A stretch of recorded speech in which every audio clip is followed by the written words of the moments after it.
Alright, here is focusing on very controversial figure Jennifer Messado. And believe me, I've grown up hearing about her, and from what I've heard about her growing up, yeah, she's basically a very definition of a corrupt practitioner of law. Alright, so it goes. Messado jailed, released after breaching court order. Disbarred real estate attorney Jennifer Messado, who is facing several fraud charges, has been released after spending a week behind bars for breaching a civil court order. Court has sanctioned her for 6 weeks. The court had sanctioned her for 6 weeks imprisonment. Justice Kisak Lang had made an order that Messado not remove money from a particular account. Despite her history, of course, we can expect that she will obey the word of law. But let's continue. Messado was sentenced on September 16 after complainant point to a breach of the Supreme Court order. Christopher Thompson, who represents Messado, confirmed that his client breached the order and was sentenced in civil matter and was later released. And the money was, quote unquote, the money was removed and a complaint was made. The money was put back in the account and she was released. Oh, God. Yeah, so let's continue. Messado, 17, returns to court on Thursday on a substantive fraud matter.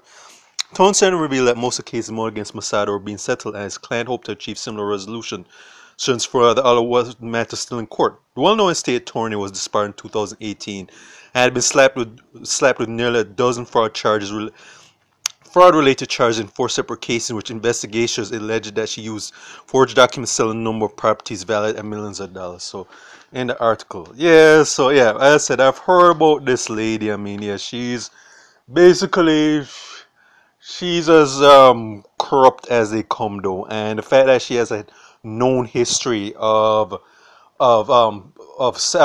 misappropriating funds for clients. Yeah, you think that they would have put her in a dungeon by now, that she would be not disbarred but like be locked away for a long time. But you can tell that this woman has friends in high places in the system that are pretty much going to bat for her. That's why she's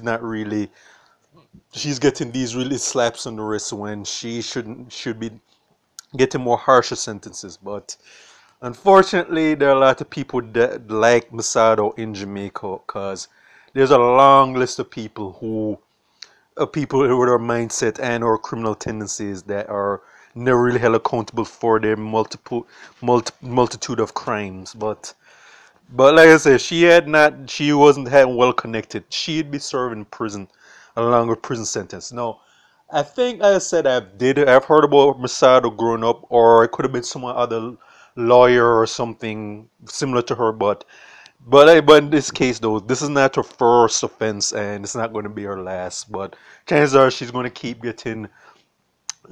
much going to keep getting slaps on the wrist because of who she's connected to. And that's pretty much how it goes. But she's a disgrace to her profession, and unfortunately, there are a lot of people just like this woman in Jamaica in places of power who have done just as bad as or worse. But we'll see how it turns out. So this is for State to Jamaica and the Caribbean. Check out my YouTube pages, Miles Goose and Farron, Miles Jeff Productions, and Real Thoughts and Miles. Okay.